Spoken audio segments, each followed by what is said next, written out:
Bueno, creo que estábamos en la subida del Monte Carmelo, en la noche activa del Espíritu, en la canción 11, o capítulo 11.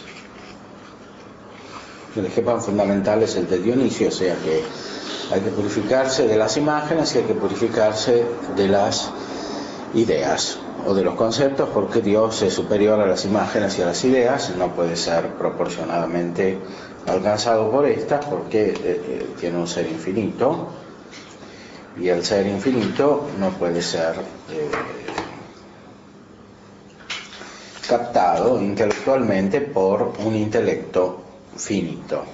Tiene que haber una proporción. Esa proporción la da la luz de la gloria en la beatitud, y en este mundo comienza a producirla la fe, que prepara la luz de la gloria, que es el anticipo de la luz de la gloria.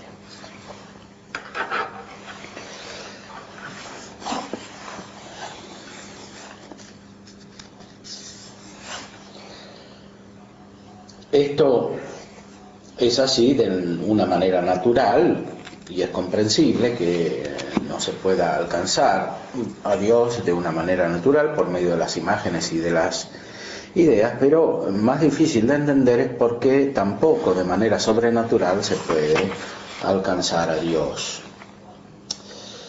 Por eso ninguna criatura, ni alguna noticia que puede caer en el entendimiento le puede servir de próximo medio para la divina unión con Dios. Y esto aunque fuere sobrenatural en esta vida. Todas estas iluminaciones sobrenaturales, sin embargo, son dispositivas para la beatitud, preparan la beatitud desde lejos.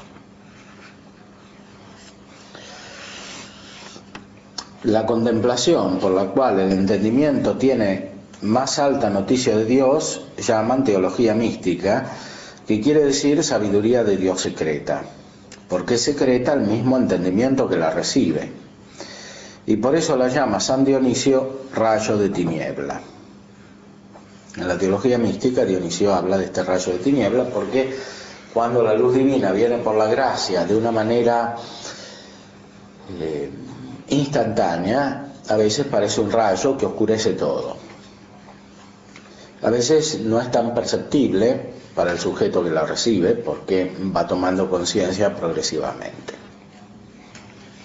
Se llama teología mística porque es conocimiento de Dios, es conocimiento divino de Dios, y además porque es secreta, no solo para los demás, sino incluso para el mismo que la tiene, que la recibe, porque es gracia sobrenatural, es vida sobrenatural.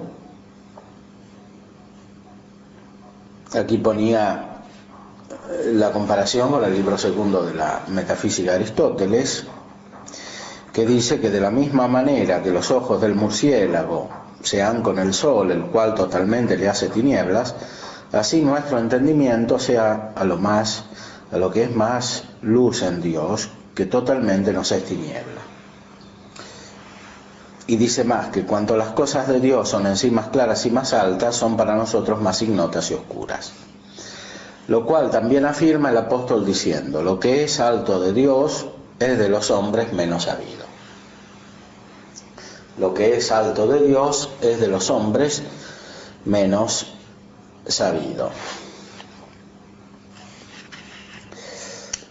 O sea, lo que dice Aristóteles lo afirma también San Pablo, según San Juan de la Cruz. Porque la base de la teología mística es una estructura natural, o sea, el modo de ser del hombre comparado con Dios y en relación con Dios. Ahora, cuando llega la luz sobrenatural, llega el modo humano, y por eso, por parte del hombre se da un progreso, un proceso, se dan etapas, pasos. Por parte de Dios se da la donación de la luz, con un solo acto divino, por supuesto, como todo lo que hay en Dios. Ahora, esta donación de la luz divina es, en cierta manera, como un intermedio entre la realidad de Dios y la realidad del alma que la recibe. Y por eso, por una parte, es recibida por pasos, por otra parte, es recibida de una manera instantánea en cada paso. Santo Tomás dice que la gracia no va creciendo en nosotros continuamente, sino que Dios la va infundiendo como por grados, la va infundiendo cada vez más. Pero no inmediatamente que ha infundido la gracia anterior. No hay un crecimiento continuo como en la vida, en que hay un desarrollo hasta una plenitud, según un movimiento. Aquí, en cambio, hay como nuevas donaciones que son nuevas creaciones, porque la gracia divina es algo que viene solamente de Dios sin algo presupuesto. Aunque no puede ser producida sin una criatura, sin embargo, no tiene a la criatura como si fuera la materia de una creación, sino que es directamente donación de un nuevo ser. Porque la gracia es algo divino.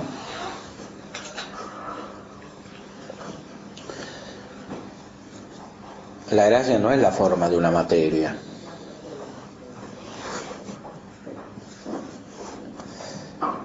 Y por eso cada vez que viene la gracia, viene en cierta manera de un modo nuevo, sobre la gracia que ya estaba. Ahora, para que venga el nuevo grado de gracia es necesario que la gracia anterior sea utilizada, y este uso de la gracia es dispositivo para el nuevo grado de gracia. Si bien es verdad que no puede haber disposición natural para la gracia, esta disposición es sobrenatural porque proviene simplemente de la gracia misma que ya se poseía. Cuando la persona no pone obstáculos a la gracia que ya posee, entonces ésta se despliega, se manifiesta.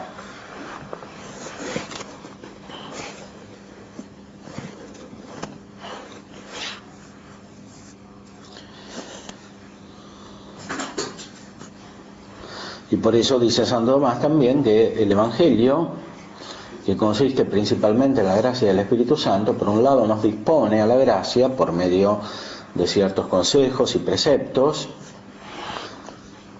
y de los actos que se hacen según ellos, y por otro lado nos enseña a usarla.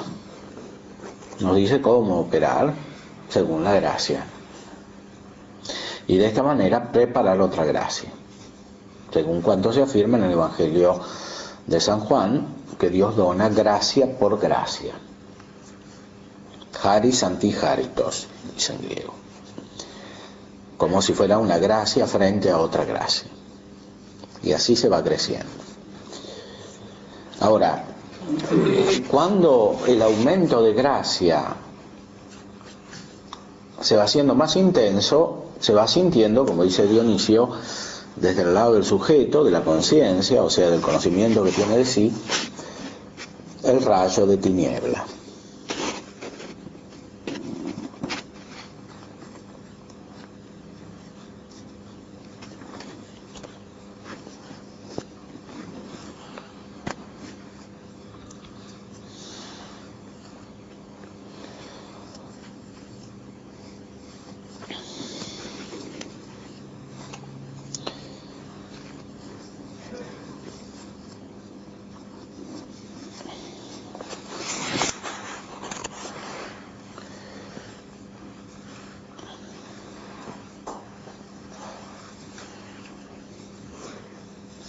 Entonces,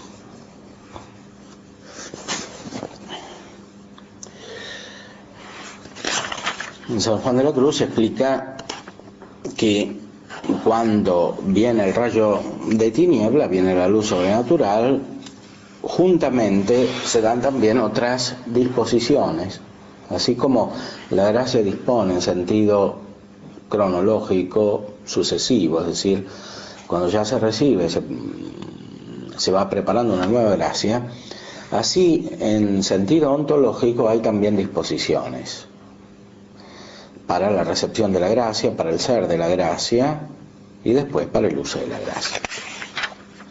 Estas disposiciones no se confunden con la gracia misma. Y por eso las iluminaciones que recibimos cuando tenemos la gracia no deben constituir el objeto principal del aprecio, del apetito sobrenatural del alma o de la caridad, sino que son solamente un objeto secundario. De aquí que, según San Juan de la Cruz, no debe haber un apego a estas iluminaciones.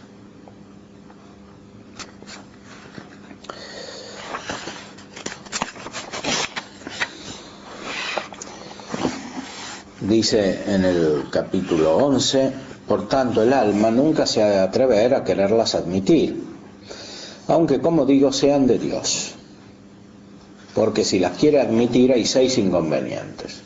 El primero, que se le va disminuyendo la fe, porque muchos derogan a la fe las cosas que se experimentan con los sentidos, porque la fe, como habíamos dicho, es sobre todo sentido. Y así apártase del medio de la unión de Dios, no cerrando los ojos del alma todas esas cosas de sentido. Lo segundo, que son impedimento para el espíritu si no se niegan, porque se detiene en ellas el alma y no vuela el espíritu a lo invisible.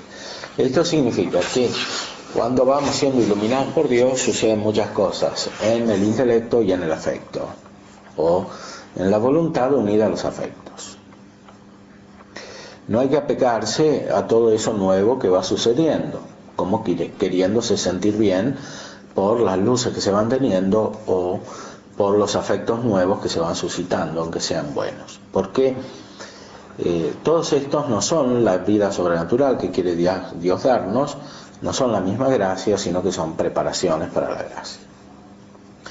Y por eso de esto hay que desapegarse. No quiere decir que no se deban usar y que no se deban recibir bien, sino que el alma no debe estar apegada.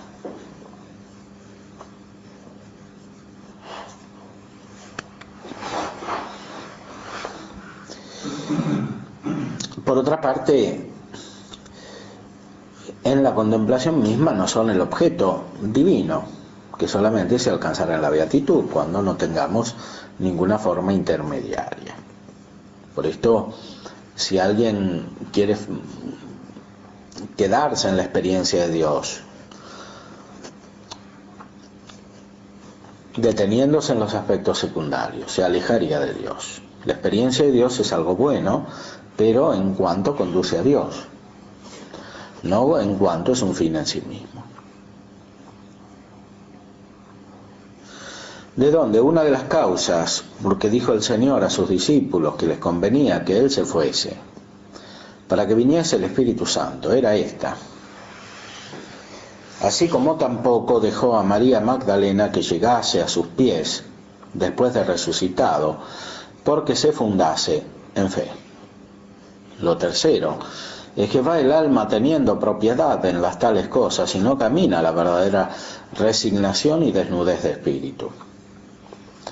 Lo cuarto, que va perdiendo el efecto de ellas y el espíritu que causan en lo interior, porque pone los ojos en lo sensual de ellas, que es lo menos principal, y así no recibe tan copiosamente el espíritu que causan, el cual se imprime y conserva más negado, se conserva más negando todo lo sensible, que es muy diferente del puro espíritu. Por eso el camino de la verdadera vida cristiana es siempre un camino de creciente desprendimiento. Aunque, como nos prometió el Señor, tenemos siempre más bienes, no más bienes materiales, sino más bienes espirituales. Tenemos más alegría, tenemos más amigos, tenemos mejores sentimientos. Todo eso, sin embargo, no debe constituir el objeto de la búsqueda, sino que es pura disposición. Y por eso es pasajero. más aún en la forma en que lo tenemos, desaparece y va apareciendo en nuevas formas. Aunque es verdad que Santo Tomás dice que los amigos los vamos a tener en la beatitud y en el cielo,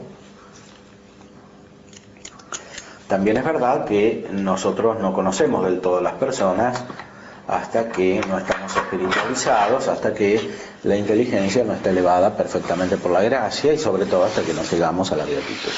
Aunque algo se anticipa de esta beatitud en el conocimiento y en el amor o afecto de los amigos. Cuando ese afecto corresponde a la caridad, perdura, así como perdura el conocimiento intelectual de los amigos. Y el conocimiento recíproco, porque, como decían los filósofos antiguos, siguiendo a Aristóteles, el amigo es amigo para el amigo, por eso tiene que haber siempre reciprocidad. Y reciprocidad en el conocimiento, porque la base de la amistad, en el orden natural, principalmente es siempre la inteligencia, o sea, que las personas no solo conocen lo mismo, sino que se complementan recíprocamente en la inteligencia. En el orden sobrenatural, por supuesto, la base superior es la caridad. La perfecta caridad, que es aquello que vino a enseñarnos Cristo en el Evangelio, porque es lo primero que dispone para la gracia, lo que inmediatamente dispone para la gracia, y lo primero que a su vez surge de la gracia.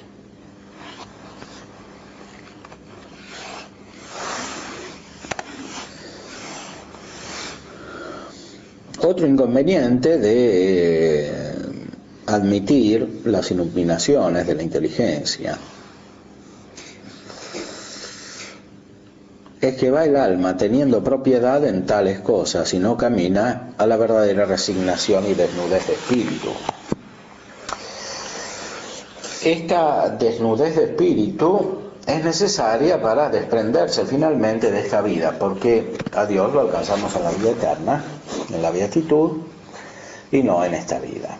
Y hay como una inercia que no es solamente del cuerpo, sino también del alma, en el apego a las cosas de este mundo, de esta vida y a lo que podemos entender aquí. No solo de manera natural, sino también de manera sobrenatural. Y por eso es necesario tener la verdadera desnudez de espíritu, que quiere decir que todas las formas secundarias accidentales van siendo dejadas de lado en el apego o en el amor del alma, para inclinarse directamente al mismo Dios. Lo cuarto, que va perdiendo el efecto de ellas,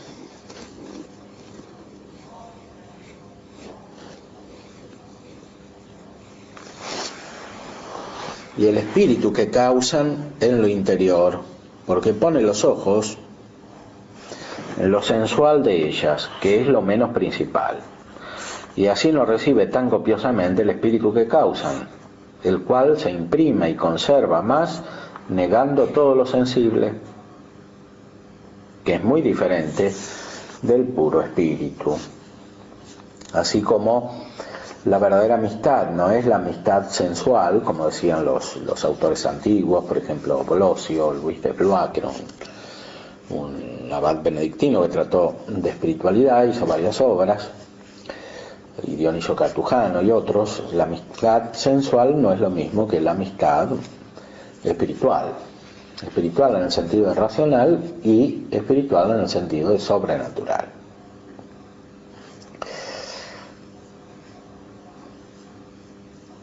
Así también sucede con la amistad con Dios, porque amamos a Dios por sí mismo y no por los bienes secundarios, como si fueran el mismo Dios, como si los identificáramos con nuestro amor, con el objeto de nuestro amor a Dios. Por eso es necesario desprenderse de estos objetos. lo cual significa últimamente desprenderse de todo lo creado, natural y sobrenatural. Y así no recibe tan copiosamente el espíritu que causa, en el cual se imprime y conserva más, negando todo lo sensible, que es muy diferente del puro espíritu. Otro inconveniente, lo quinto, que va perdiendo las mercedes de Dios, porque las va tomando con propiedad y no se aprovecha bien de ellas.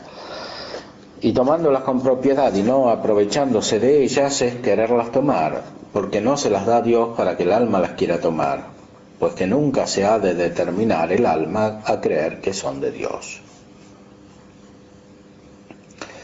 O sea, Dios hace muchos regalos, pero esos regalos, sobre todo los espirituales, no los da para que el alma quiera poseerlos, como para que los quiera tener como una posesión que ha de durar para siempre.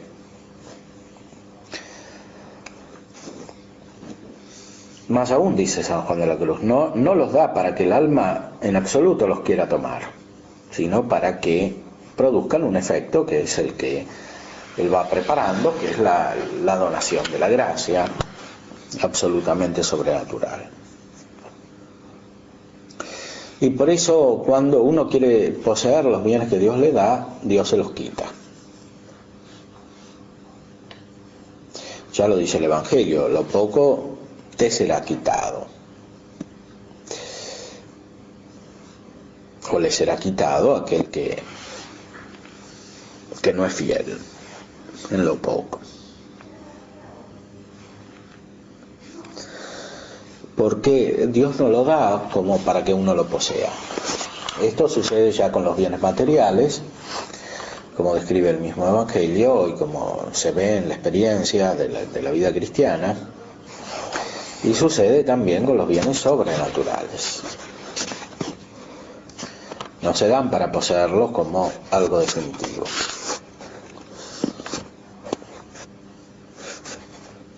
Se dan para que se tenga siempre libertad respecto de ellos.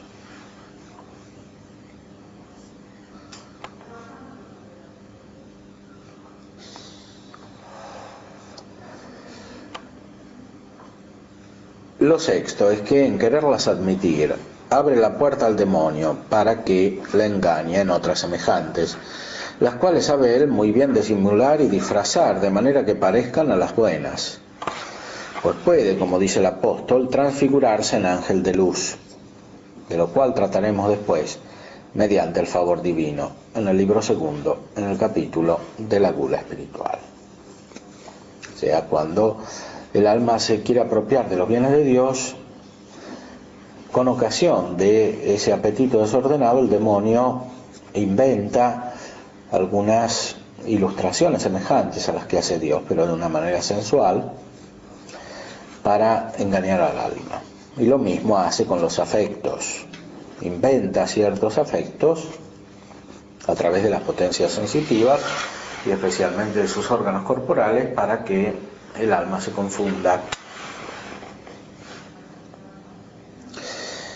La conclusión es clara para San Juan de la Cruz. Por tanto, siempre conviene al alma desecharlas a ojos cerrados, sean de quienes fueren, porque si no lo hiciere, tanto lugar daría las del demonio y al demonio tanta mano que no solo a vueltas de las unas recibiría las otras, mas de tal manera irían multiplicándose las del demonio y cesando las de Dios, que todo se vendría a quedar en demonio y nada de Dios. Y esto sucede muchas veces en la vida de las personas. Cuando las personas se apropian de los bienes divinos que Dios les da, al principio de una manera más externa, más visible, más afectiva, y otras veces después de una manera más espiritual, cuando sucede eso, las personas van quedando engañadas por el demonio. Sean engañadas en lo sensual. Por ejemplo, muchas personas pierden la vida sobrenatural de esta manera, pierden la gracia de Dios por la fornicación, o pierden la pureza espiritual por los apegos desordenados. porque el demonio suscita afectos y suscita imágenes, imaginaciones. Aunque no hayan cometido imprudencias respecto a esta materia, simplemente por el afecto desordenado que tienen, que conservan como si fuera un bien en sí mismo y lo hacen voluntariamente, porque cuando no es voluntario el peligro no es tan grande. El problema es cuando esto es voluntario. Siempre en todo lo que describe San Juan de la Cruz, el problema es cuando el apego es voluntario, cuando la persona quiere estar apegada y no se quiere desprender de este apego con la voluntad, de lo cual tiene conciencia con la inteligencia, por eso puede obrar la voluntad.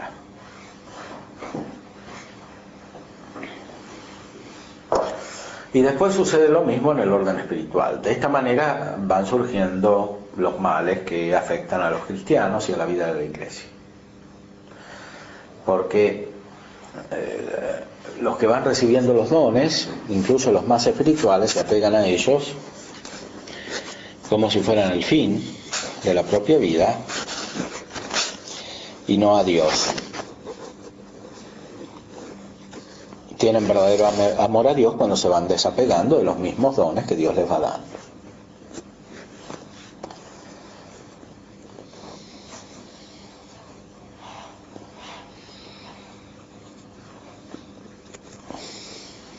Por eso dice, como ha acaecido a muchas almas incautas y de poco saber, las cuales de tal manera se aseguraron en recibir estas cosas, que muchas de ellas tuvieron mucho que hacer en volver a Dios en la pureza de la fe, y muchas no pudieron volver, habiendo ya el demonio echado en ellas muchas raíces.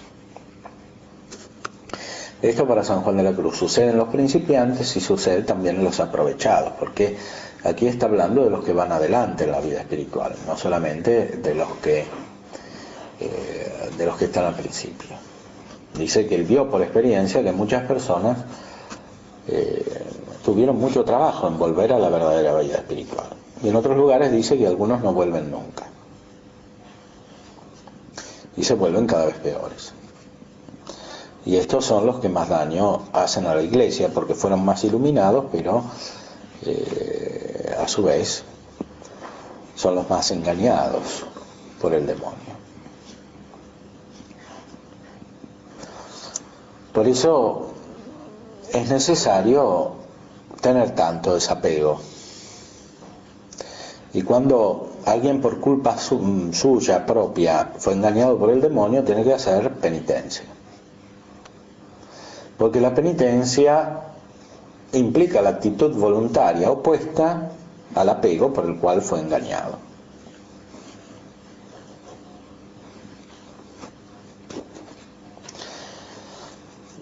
Y las personas que necesitan hacer penitencia lo saben con experiencia, por experiencia, se dan cuenta, por lo menos cuando alguien se los dice, que necesitan hacer esta penitencia.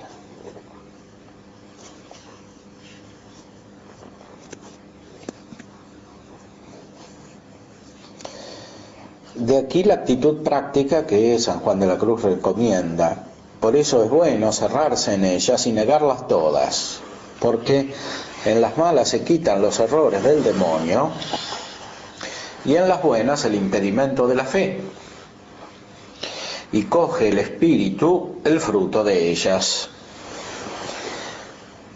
Y así como cuando las admiten las va Dios quitando, porque en ellas tienen propiedad y no aprovechándose ordenadamente de ellas, y va el demonio ingiriendo y aumentando las suyas porque haya lugar y causa para ellas.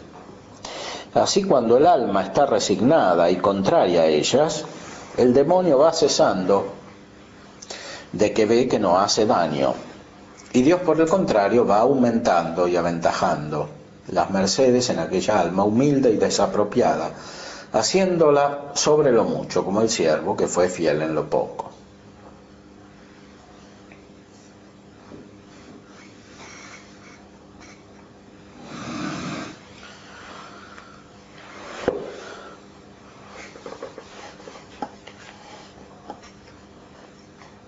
el siervo que fue fiel en lo poco.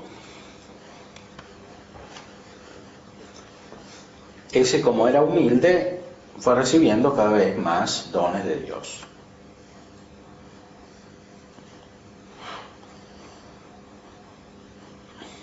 El que no es fiel porque se apropia, es como si fuera un ladrón, se apropia de lo ajeno, o sea, de lo que Dios da con otra finalidad. Ese después va recibiendo cada vez menos dones de Dios, porque Dios, siendo sapientísimo, no los da cuando producen la finalidad opuesta a la que pretende. Y por eso estas personas corren el riesgo de hacerse mediocres por culpa propia. Cuando no llegan a perder la fe y la gracia, se pueden hacer mediocres por culpa propia. Es decir, porque por su imprudencia y por su sensualidad espiritual van poniendo las bases para que Dios no les otorgue los bienes.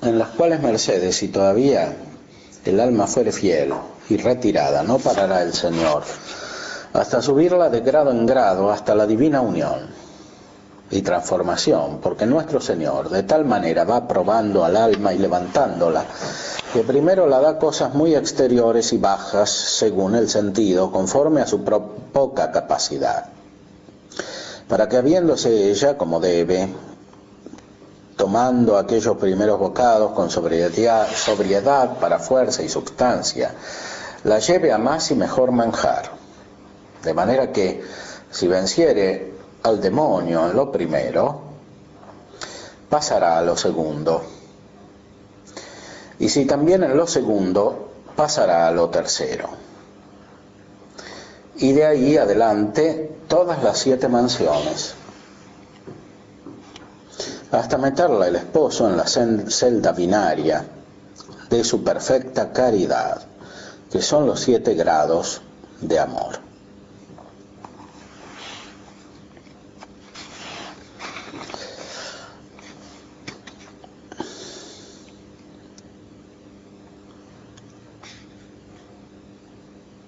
Por eso la vida espiritual es una lucha continua, es un combate espiritual, como decían los autores. Hay uno famoso, Lorenzo Scupoli, que tiene un libro, El combatimiento espiritual.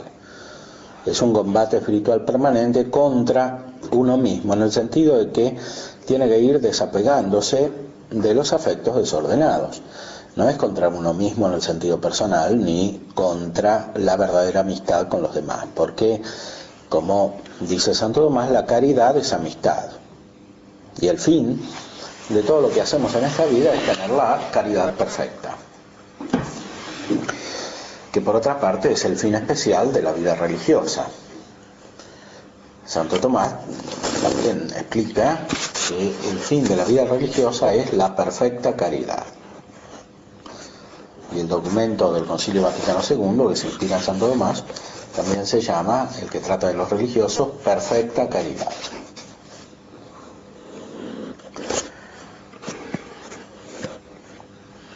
La perfecta caridad es amistad con Dios y es amistad recíproca con los demás, con los cercanos y con los lejanos y con todos los hombres, como Cristo ofreció su vida por todos los hombres con un acto de perfecta caridad.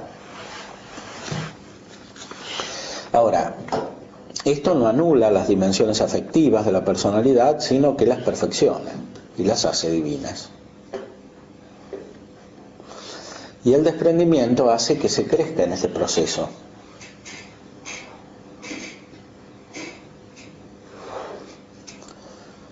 Que no hace perder nada de lo que auténticamente vale, sino que lo hace recuperar todo como medio para llegar a la beatitud.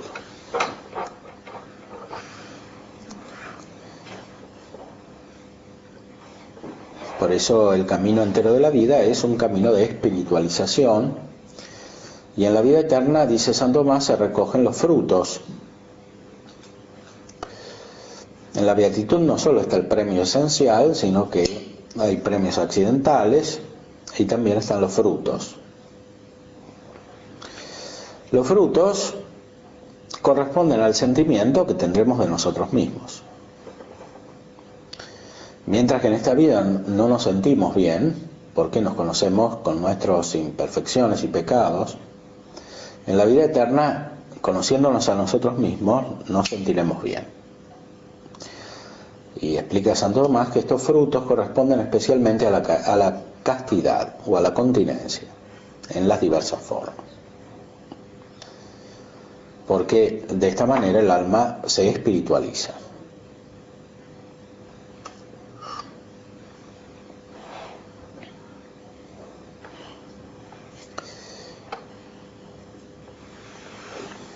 Por eso es importante alejarse de la sensualidad y acercarse a la espiritualidad.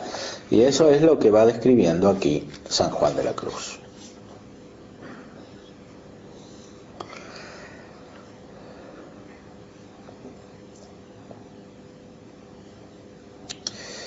Y así como cuando las admiten, las va Dios quitando, porque en ellas tienen propiedad y no aprovechándose ordenadamente de ellas, y va el demonio ingiriendo y aumentando las suyas porque haya lugar y causa para ellas, así cuando el alma está resignada y contraria a ellas, el demonio va cesando de que ve que no hace daño.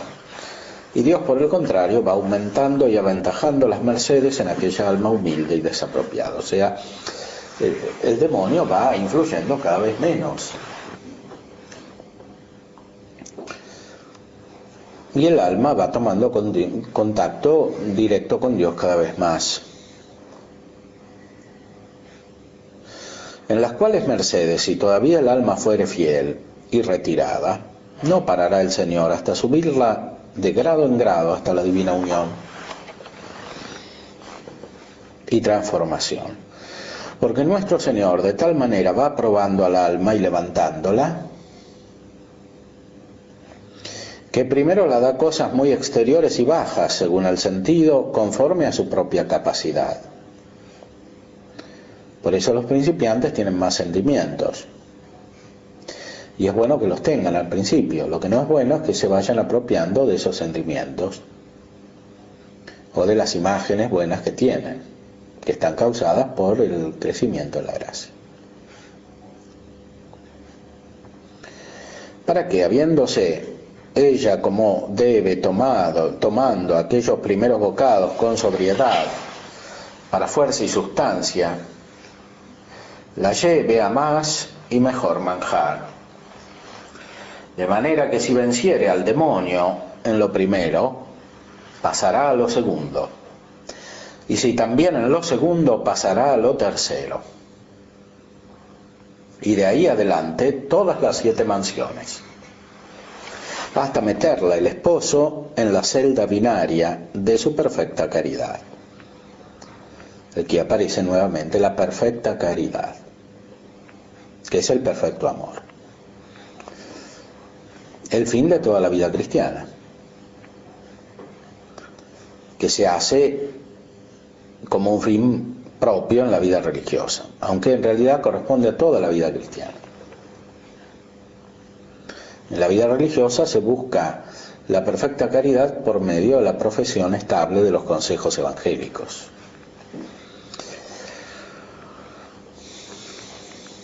Hasta meterla entonces el esposo en la celda binaria, de que hablan los cantares, de su perfecta caridad, que son los 7 grados de amor.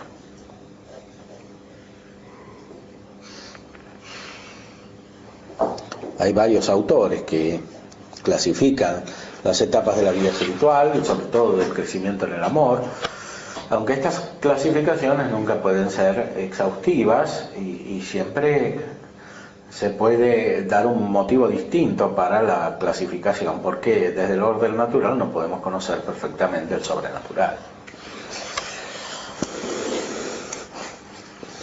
Dichosa el alma que supiese pelear contra aquella bestia del Apocalipsis que tiene 7 cabezas, contrarias a estos 7 grados de amor, con las cuales contra cada uno hace guerra.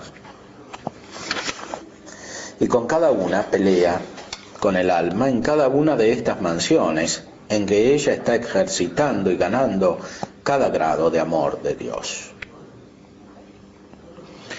Que sin duda, que si ella fielmente peleare en cada una y venciere, merecerá pasar de grado en grado y de mansión en mansión hasta la última, dejando cortadas a la bestia sus 7 cabezas, con que le hacía guerra furiosa.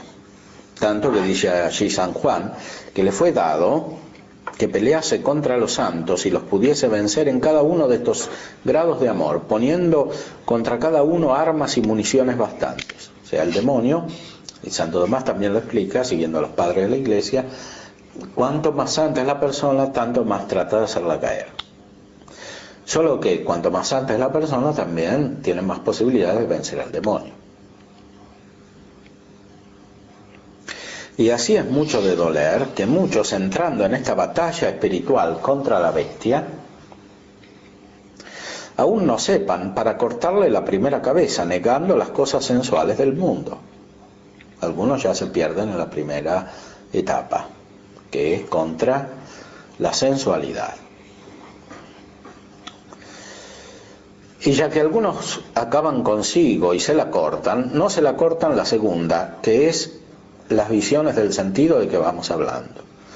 Pero lo que más duele es que algunos, habiendo cortado no solo la segunda y primera, sino aún la tercera, que es acerca de los sentidos sensitivos interiores, pasando de estado de meditación y aún más adelante, al tiempo de entrar en lo puro del espíritu, los vence esta espiritual bestia. Y esto pasa mucho en nuestra época, que algunos superan por un cierto ejercicio ascético la primera etapa de los principiantes, pero después, cuando tienen que entrar de lleno en la de los contemplativos, no son capaces de vencer al demonio. Y vence él por el apego que tienen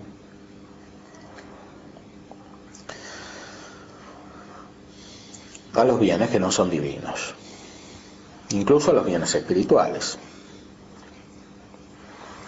Y los vence, dice San Juan de la Cruz, esta espiritual bestia, y vuelve a levantar contra ellos y a resucitar hasta la primera cabeza. Y hácense las postrimerías de ellos peores que las primerías en su recaída, tomando otros 7 espíritus consigo peores que él. Lo dice el Evangelio, que a veces cuando se va el demonio, porque lo echan, a veces vuelve. Y el sujeto sobre el cual vuelve es peor que antes. Ahora, esto es un verdadero mal cuando es culpable. O sea, cuando la persona ha echado a los demonios y después recae. La recaída en los pecados es peor que la caída, porque supone mayor voluntariedad, porque supone mayor conocimiento de aquello en lo cual se incurre. Por eso es tan importante la fidelidad continua, o sea, el crecimiento continuo en la gracia.